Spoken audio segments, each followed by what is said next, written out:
This is LaDonna, and we work for the Mental Health Association of Nebraska.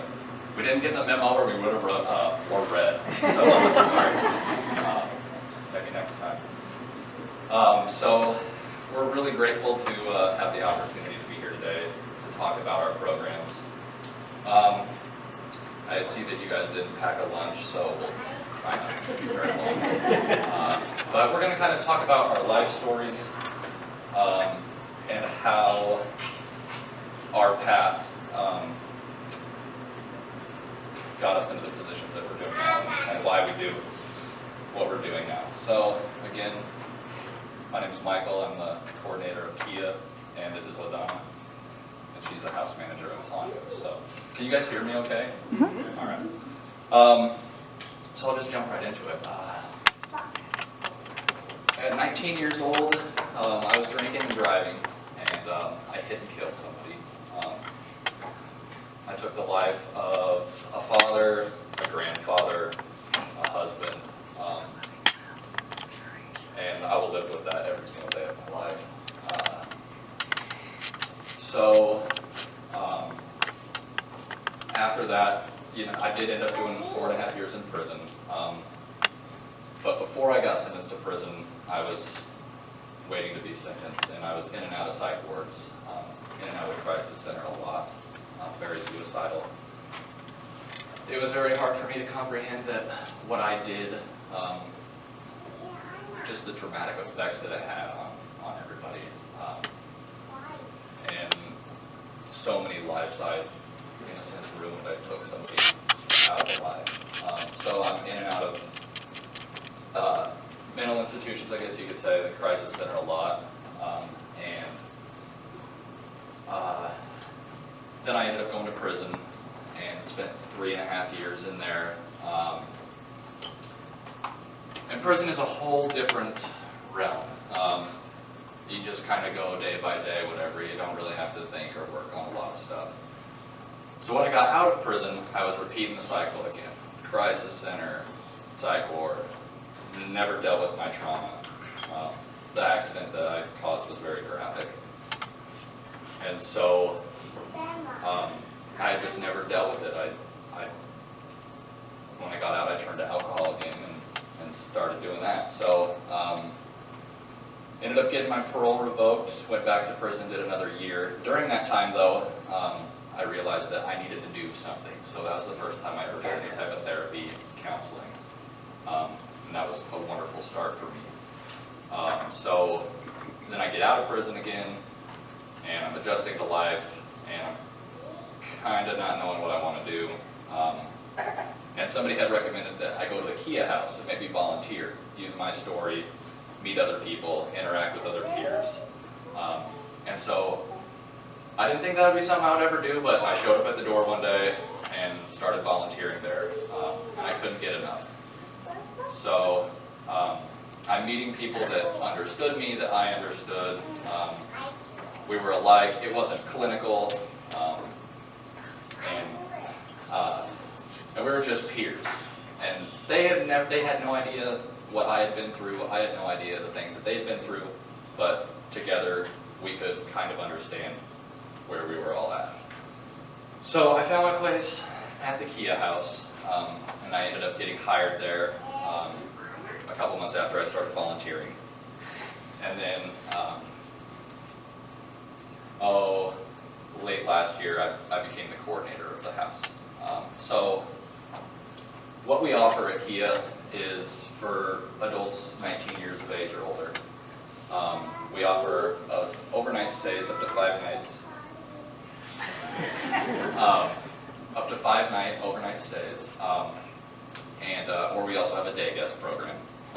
The house is what you would call a respite house, or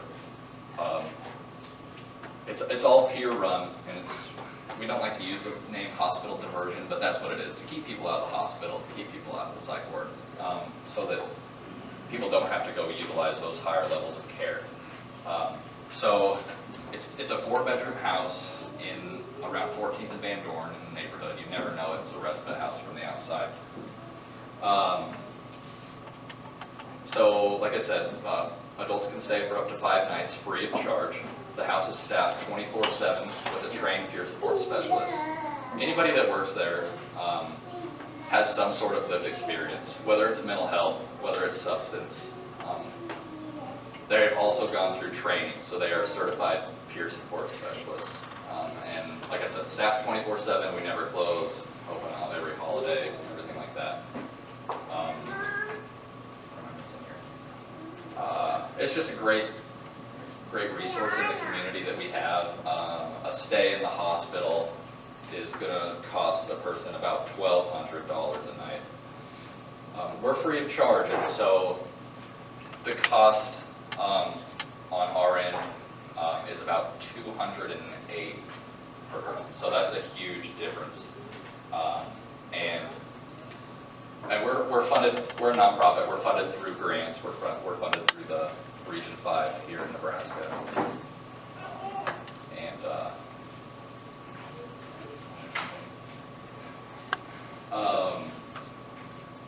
I don't know, we're just really thankful that we can come and share what we do. Anybody have any questions about the Keya house? Yeah. Where is it located? 2817 South 14th Street, so just south of 14th and Van Dorn. Yep, it's a greenhouse with a red door. Yes? What does Keya stand for? Okay, Keya is a Lakota word for turtle. And we use turtle as a symbol of recovery. Turtles are adaptable, slow-moving. If we need to, we can duck into our shell, but we always got to come out and move forward again. So that's what Keya stands for. Honu is the Polynesian word for turtle. Anybody else? Yeah. Where do you get your funding? Or do you get grants? Yep. Receive grants? Yep, Keya House is funded through grants. Region 5 here in Lincoln, they fund us. So, yeah, Keya is just where I found my place, and I was able to connect with other people, and now I'm able to use my experience and just what I've gone through in life to help the next person. I can be there for them when they're struggling. I'm able to relate to them because I've been there. That was, some of the worst years of my life, obviously, and I can tell, and I can just be that hand to hold on to when someone is in that struggle. Yes. How do people that need the help know where to go or what to do? Who recommends them or? Well, we're a service that counselors recommend us. Even the hospital will recommend people to us. I think in your next newsletter, there will be a thing with all of our information in it, in case you know of anyone that might need to utilize our services. You can find us online as well. There is a little bit of a process to get into the house. Folks call and we do a phone registration over the phone to make sure that they meet criteria, and we go from there. I have found you in the phone book. And I guess we're in a phone book. Some people still have. Okay. Yes. All right. Mine keeps my coffee table though. Well, with that, I'm going to pass it on to LaDonna. Thank you. I'm LaDonna, and I am the house manager of our Honu home, which we both work for the Mental Health Association, and these are just two of our programs that we offer. So following Michael's lead a little bit, just tell you a little bit about me and how I got to where I'm at. I was excited to hear Camp Cleo because I'm actually from Burwell, so yeah. Born and raised there. It's a great little spot, but growing up there, nothing wrong with the place itself. It was just me. I've always suffered from depression, anxiety, all those things, but when I was younger, I had no idea what it was. So, once I became 15-ish, I started drinking because I found out that that made it feel better for a little bit, and it wasn't too long before that turned into just full-on alcoholism. I actually moved to Lincoln in '06 for college, and about 3 years in or so I finally dropped out of college because I was working full-time, partying full-time, going to school full-time, and that's a lot. So I knew one had to go, and it ended up being school. Never went back, but hopefully I'll get there someday. But so I'm an alcoholic, and alcoholism never gets better. It just gets worse and worse and worse and worse. And by the time I was 28, I was completely dependent on alcohol, physically, mentally, everything. I was in and out of the hospitals here, detox centers here, Grand Island, Omaha, everywhere. I spent a little time everywhere just trying to get sober, but I didn't really know how to at all. Nothing was working. People would find me on the street. I wake up in one of the hospitals and then get sent to like a respite or something. Not so much Keya because you can't drink there. That was my thing. About after years of my family trying to help me as much as they could, I had ruined so many friendships, relationships, even family relationships. I had ruined a lot of those because of my drinking.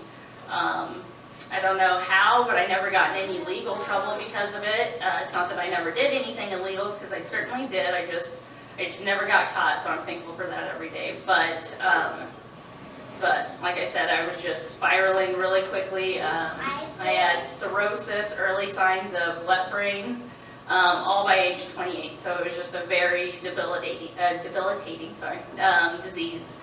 So nothing was working. Family was trying everything they could, but nothing. So a last-ditch effort, kind of. My stepmom actually works. She worked for the Department of Corrections, and MHA works with Department of Corrections, and she knew about the Keya house. So she just tried to get me hooked up with some of the peer support specialists that worked there when I was still drinking. It was in my last 3 months of drinking. And so I met up with one of them, and the first thing I noticed when I walked in to meet her, because it was in the Region 5 office downtown, I walked in, sat in the waiting room, and then after a few minutes, someone who came in and looked exactly like me, dressed like me, wasn't wearing slacks and a suit jacket or whatever, because I was expecting to be meeting up with a counselor or something, because I've been sent to a lot of counselors, a lot of drug and alcohol counselors and that kind of thing, but it was somebody who looked just like I did, and she wasn't trying to, we met up and talked for about an hour, and she wasn't trying to tell me what to do, what I should be doing, what worked for her, anything like that. She just sat down and talked with me and asked what I wanted to do or where I saw myself, in a few months. And at that point, my honest answer was, I think I'll be dead.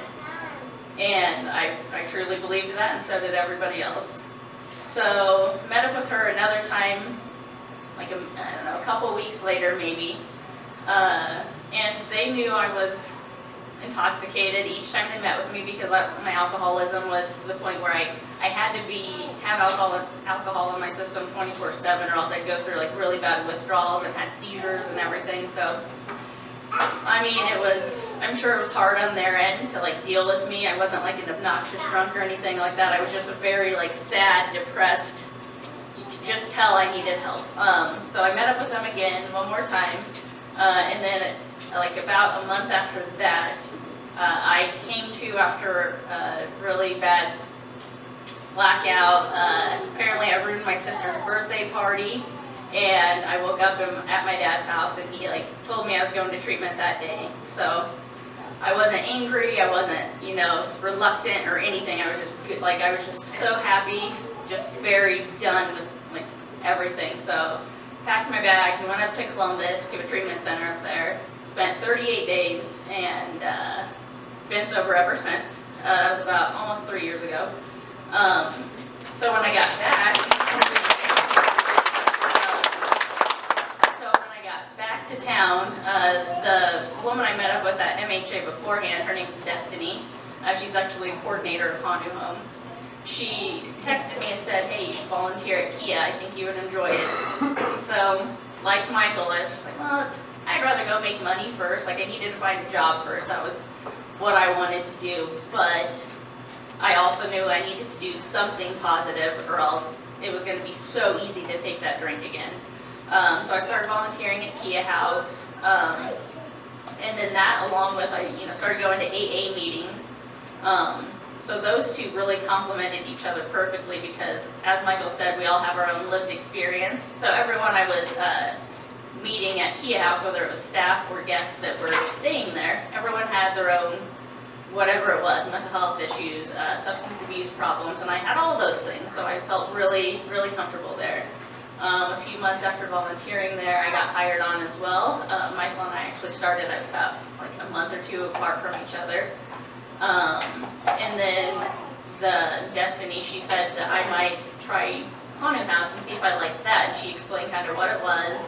And it's a reentry program. It's a house that is a transitional living home for people coming out of prison with substance abuse problems, mental health issues, that kind of thing. So I gave it a shot and I absolutely loved it. Never been locked up myself, but I still have so much in common with all those people, whether it's just our substance abuse past or just that feeling of like hopelessness, or when you get out, how I felt when I got out of treatment. I had nothing. I had lost everything when I was drinking. So I think there's that connection there. So it's been my passion ever since I started that. And then back in February, they kind of created a position for me as house manager. So I work with the coordinators. There's 2 coordinators of the house because now it's a big house. So we, up until last April 17th, we had a 5-bedroom house at 49th and Calvert. And we're funded mainly through the Department of Corrections. And the need for transitional living is so great that they kept asking us, like, can you have a bigger house? Can you do another house? Can you do something? So we kind of worked out all the funding, and now we have a 21-bedroom house located at 4141 South 56th Street. It's right by the Lexington Assisted Living Home. And actually, when we first got there, a lot of the people that lived there and worked at the Lexington, they were kind of apprehensive to have a house full of people coming out of prison with drug charges, like burglary charges. It doesn't seem like the ideal neighbors, but we ended up, like now a year later, we have a really good relationship with them. They bring us cookies, we give them Mayday baskets. So like it's a very good, if we ever like see them in the parking lot, it's a very fun relationship to have now because it's something we didn't see happening a year ago. So it's a really nice thing. But yeah, we are mainly funded through the Department of Corrections. Probation and parole will pay for, parole pays for 45 days of people staying, and then probation pays for 56 days. But a lot of times if you're coming out of prison, whether it's a few years or 20 years, it's hard to get transitioned back into real life after that. Some people have never used a cell phone or a smartphone. People don't know what Netflix is or that kind of stuff. So that amount of time is not enough for a lot of people. So they end up, after probation and parole pays their amount, they'll end up staying a little bit longer. And that money is coming from the Department of Corrections, but sometimes even that pool dries up a little bit because we only get X amount of dollars. So right now we're still kind of in works trying to get a little bit more funding. So now we're like a year into this and we're figuring out what the costs for everything are. But there for a while at the beginning, we didn't know how much to ask for because we didn't realize that toilet paper usage was gonna, quadruple. We didn't have enough towels for people, things like that. So working for something I am very, very passionate about is awesome, but it's kind of hard being a nonprofit just because we don't have everything we need all the time. I think I'm just kind of rambling now, but are there any questions? Honu? Can you spell it for me, please? Yeah, it's H-O-N-U. Thank you. Do you have a waiting list? We do. What we do is people, when they're inside, will fill out a referral, and they'll send it in to us, or their reentry specialist will send it in to us. We enter it in, and then we try to work it out where if we know someone's coming out in, say, July of 2019, we try to put them on that wait list and try to get them in there, and it's based on their referral date, so the earlier the better. But we also have a lot of emergency situations where people are getting parole before they expected, or, you know, they're jamming their number and they have nowhere to go, that kind of stuff. So we do a lot of, you know, they're getting out on Wednesday, so they have nowhere to go. How about that? And we'll try to make room for them if we can. So right now, it's not the most organized process, but we have a meeting every week to try to see who's coming in for the next month. But yeah, our actual referral database waiting list is probably about 800 people long over the next probably 6 years. So we just try to do our best to see who's going to get out when, and if we have a place open for them at that time. Yep. I imagine the age span is somewhat significant, is that right? Oh yeah, we've had people, I want to say kids because apparently I'm old now, kids there that are like 20 years old, all the way up to people that are 60, 70 years old. So it's just whoever needs a place, we'll try to get it for them. What is the day like for the, What's that? I'm sorry. what happens during the day? During the day, like Keya House, we're staffed 24/7 there, but since it's such a big place, we have either 2 or 3 staff on at all times. But we allow people, like it's not structured living, it's transitional living, but everyone that comes through there are adults, so we treat them as such. We don't have med times or bed times, we don't have curfews or anything. They can come and go as they please. Basically, the only real rule that we have is that they don't come back under the influence of anything. No violence, those are both zero tolerance things that they will be asked to check out for. But other than that, they buy their own food if they can afford it. If not, we do have some house food that they can always use. They make their own food. They, are responsible for getting up in the mornings to make it to their interviews or work or appointments that they have. So it's basically we're there for the support that they need, whether it's hooking them up with resources or just to talk about whatever. In my spare time, since I am a member of AA, a lot of people coming out have issues with alcohol. I will volunteer to just take them to and from meetings and just kind of anything that they need that I'm able to do or that my staff is able to do, we'll do it. The work that you do, I think, maybe all the time, I mean, you both talked about how much you love doing this, but it's got to be kind of heavy work. So how do you take care of yourselves? For me, it has taken a while, but I've learned how to not take a lot of stuff home. And early you get these relationships built with people, and it is so hard to see someone fail or get sent back to prison. And while it still affects me, I try not to think of it off the clock. So what I do is I love running. I'll go for a run. That clears my mind. I'll talk to my sponsor. I'll go to meetings.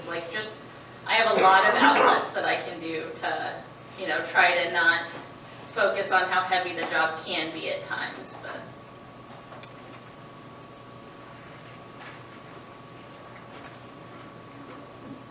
any other questions for us? Yeah. Where do you drop off donations, toilet paper? That's what I was going to touch Yeah. on here. Sorry, I got really distracted with my son when I was up there. I lost my whole train of thought. But that is one thing that I wanted to bring up is if you guys do want to donate anything like paper towels, Kleenex, toilet paper, hygiene products, any of those things, you could drop them off at either house. Like I said, in the next, I don't know what you call it, newsletter, we're going to have a little excerpt about it. So Honu is 4141 South 56. You want me to repeat that? All right, cool. And then Keya is 2817 South 14th Street. And the doors there are locked at all times, but if you go up to the door and you have a bunch of donations, they'll see you out the window with the flag. So they do. But we would really appreciate it. Just wanted to throw that out there. So. Yeah, we take, like you said, anything like that. We also take clothing donations. You know, a lot of people coming out of prison don't have a lot of clothing. So we each at each house have our own clothing donation rooms. Probably more at Honu, than there's more of a need at Honu than there's Keya, so for that. Is there more men or women or? It's At either about- place, I I would guess. say 50-50. Yeah, I mean, in the state of Nebraska, at least for Honu Home, there are more men incarcerated than women. So at any given time, well, maybe, because we can house 20 people at a time for our occupancy permit. So at any given time, it's pretty equal, but we'll usually, have a couple more men. So it's, for the most part, even, I think, at both houses. Yeah, Keya is pretty 50-50. It's pretty rare to have all females at once or all males. It's usually half and half, so. All right. Thank you all. Thank you.